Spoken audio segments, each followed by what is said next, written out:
So we should all bring our minds into the practice of samadhi, which is the development of panya, or wisdom. And when we develop wisdom, the quality of sattva, or faith, will also increase as we see more and more clearly the truth of the Buddha's teachings. However, at first, when we have yet immature wisdom, our minds are contacted and impacted by various aramana, or mental impressions, and impressions from the outside world, which initially are too strong for us to remain completely dispassionate towards. We get lost in them.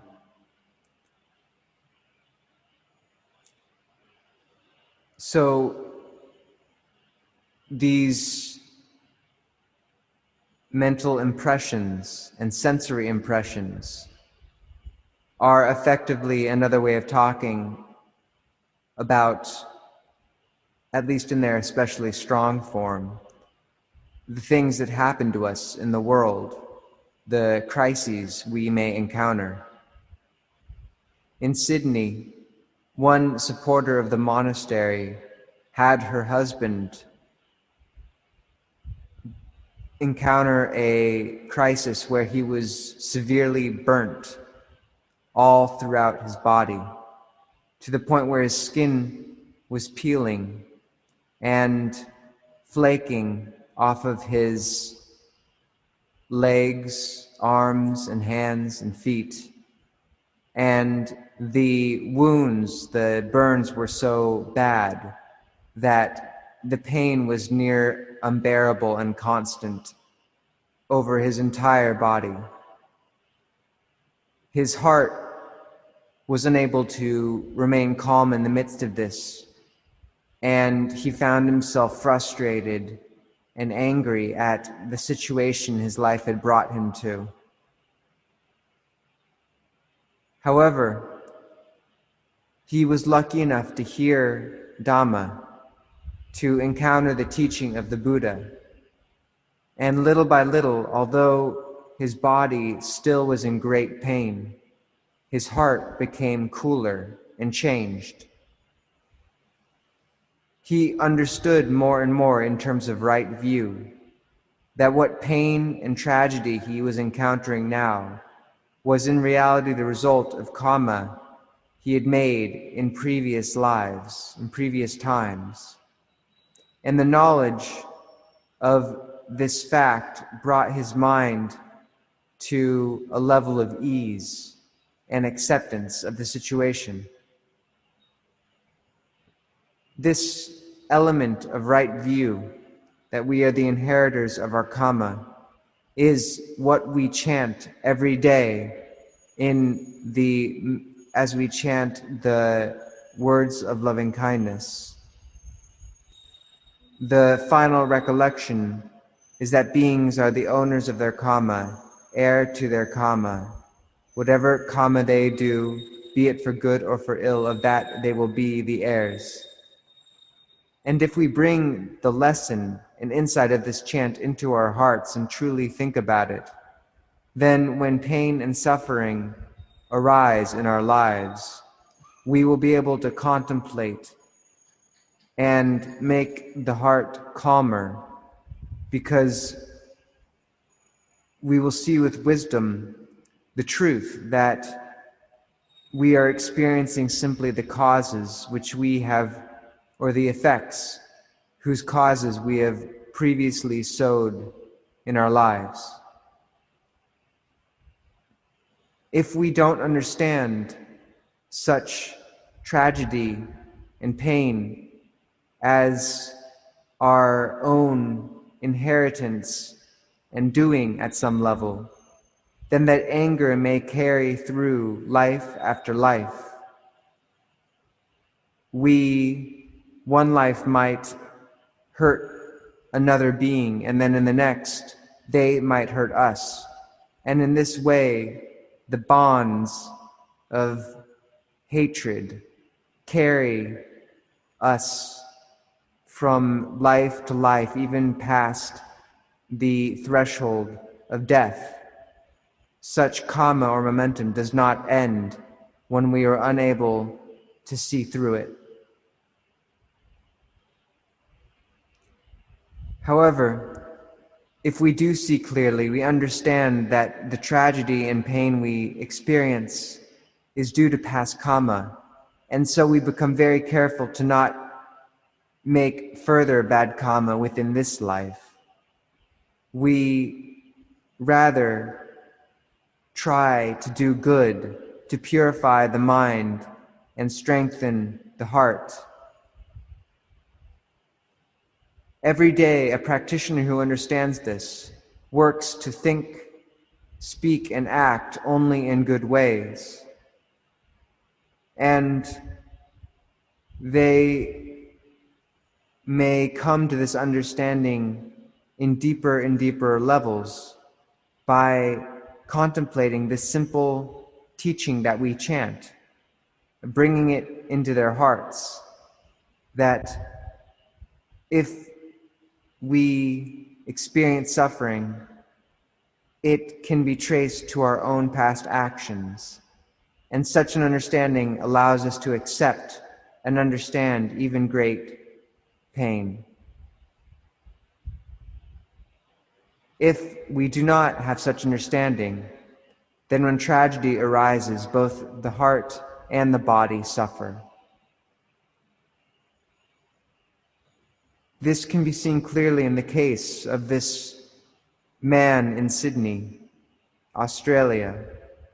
How only upon understanding himself as the owner of his karma was he able to see through his suffering and let go of it. Without this, there's no way out. The only escape from suffering is the path of Dhamma. And so we must work to understand and contemplate the lessons that we chant every day. We must develop a refuge for the heart within the Buddha, the Dhamma, and the Sangha. And if we have the ability to contemplate in this way, our wisdom, when combined with concentration, will lead to a great increase in faith. We will recollect the benefit and great blessing of our familiarity with the Buddha's teachings, and our faith will become boundless, our respect unsurpassed for the Buddha, the Dhamma, and the Sangha. We will see more and more the drawbacks in this endless round of rebirths, understanding that all who are born gain as their inheritance also aging, sickness, and death, that none can escape this, and that whatever possessions we accrue throughout our lives will have to be let go of. We do not know when we will die. We may live to be 50 or 60. But when we are still young, we have the ability to practice and prepare for this moment. Then, when we do grow old and weak, we have the refuge of the practice which we've cultivated so far, whether that simply be a familiar habit of sitting and walking meditation, or the purity of the heart which we have over time cultivated.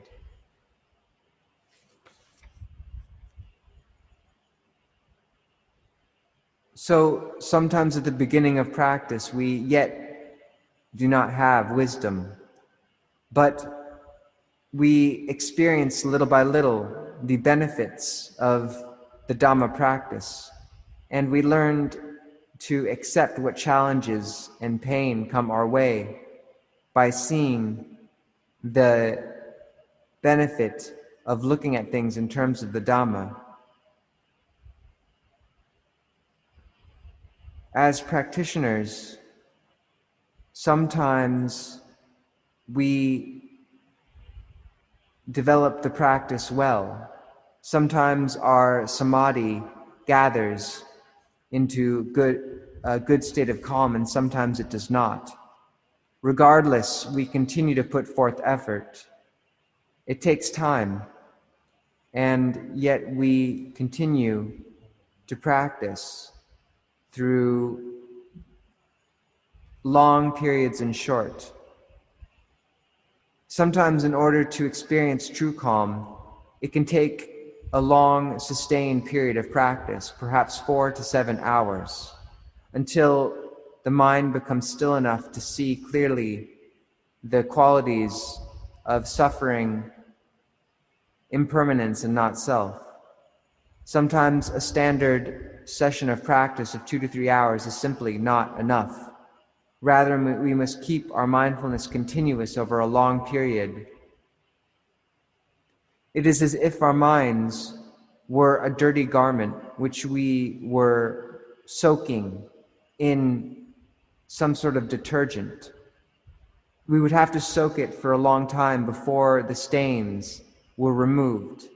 And similarly, with the mind, we must contemplate and maintain mindfulness for a long period before we can see clearly that there is in reality no self and no other, that these distinctions are something we create. And only then, once we've taken this time, will we move beyond these conventions.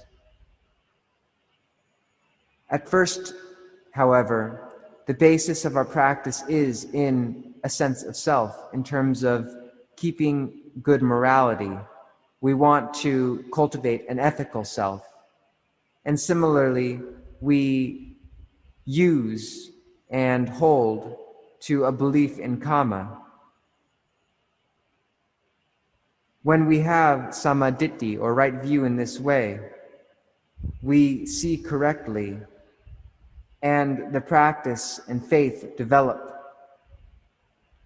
We understand more and more how those things we encounter in life, whether painful or pleasurable, are simply nature arising, remaining for a time, and passing away. To develop this understanding, we work to maintain mindfulness however long we are able, whether that simply be 30 minutes or even 5. Any moment of keeping sati is effectively the practice. If we do have to go do other work, then after we have finished that duty, we return immediately and recenter ourselves in mindfulness.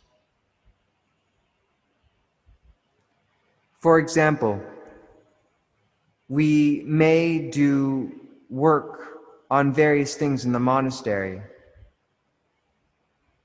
We may live our lives at the monastery doing duties of various kinds.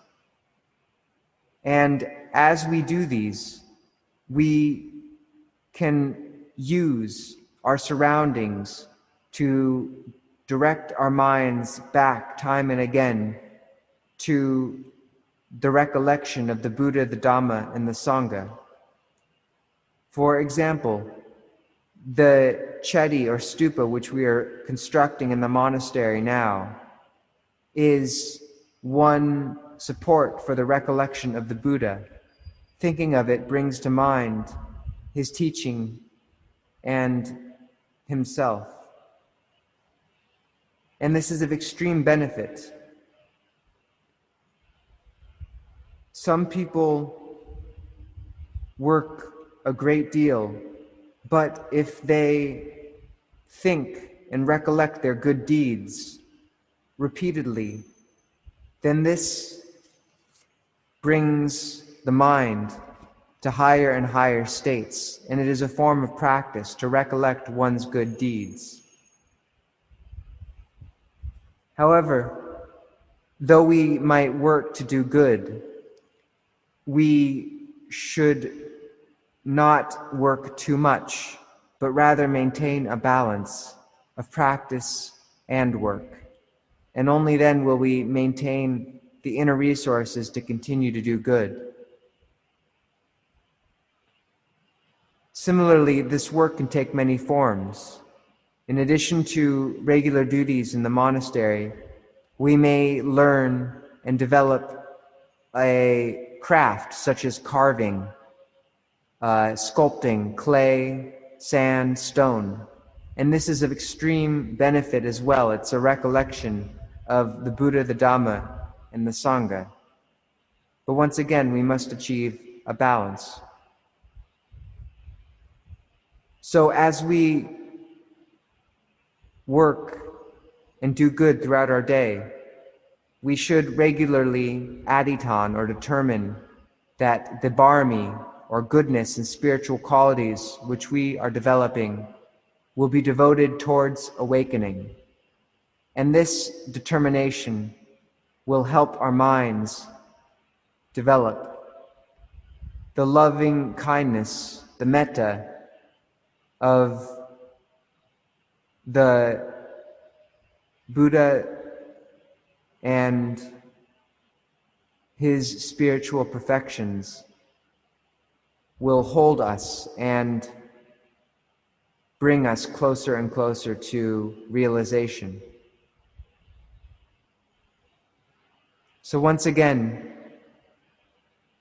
we should contemplate the nature of karma, come to see the Buddha, the Dhamma, and the Sangha as our true refuge, and use both to bring the mind to a state of acceptance and also of heedfulness in our practice. So on this September 15th, 2020, I encourage all those present to devote themselves to this session of practice.